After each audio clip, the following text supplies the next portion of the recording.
enregistrés et je les ai bien écoutés sur la chaîne de télévision privée Hannibal. Donc, se référer à cette chaîne. Voilà comment, grâce à une science maîtrisée, la psychanalyse, et une attitude d'écoute attentive, on peut interpréter le désir inconscient et réel d'une foule en délire ou en révolution. Foule qui a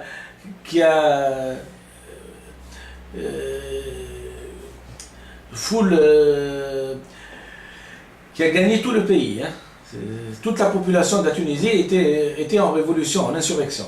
Ce scénario que je décris m'a tellement impressionné que j'ai fini par être persuadé que je fais partie d'un peuple mûr et intelligent, qu'on a beau névrotiser, malmener par une langue qui remonte le temps, cette population sans rudiment culturel, du fin fond de la campagne, comme par un instinct animal, a fini par juger le vrai du fou, l'aberrant du rationnel, et de crier « Nous n'avons marre des promesses, on veut que ça change, on veut du vrai ». Voilà le sens profond de la révolution des Béni Nanon.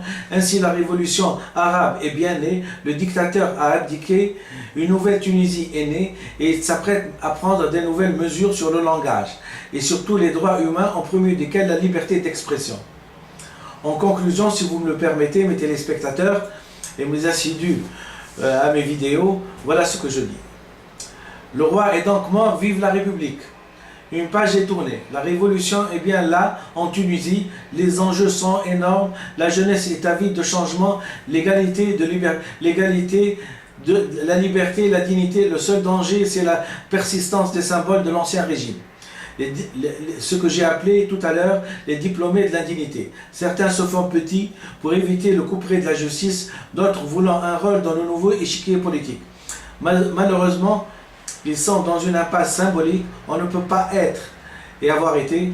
On ne peut pas avoir hoché la tête et dit oui à un dictateur qui a vampirisé le peuple et du jour au lendemain joué le porte-étendard de la révolution. Il y a là un abus de confiance. Et oui, la dignité réclamée par la révolution des Béni Nanon, c'est de dire non. Je ne me sens pas de compétence d'initier les premiers pas de cette révolution. C'est une question de respect du sang des martyrs qui sont morts pour le changement, lequel commence par l'arrivée de nouveaux visages, par une nouvelle politique diamétralement opposée à la précédente. Et pour terminer, un véritable révolutionnaire est guidé par l'amour des hommes, de la justice et de la vérité. Ernesto Che Guevara, Dr Belfis Ahmed.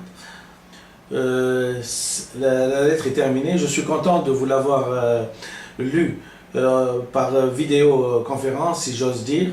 J'espère qu'elle vous aura plu. J'espère qu'elle contribuera à comprendre ce qui s'est passé exactement pendant la révolution du 14 janvier 2011. Merci, bien à vous.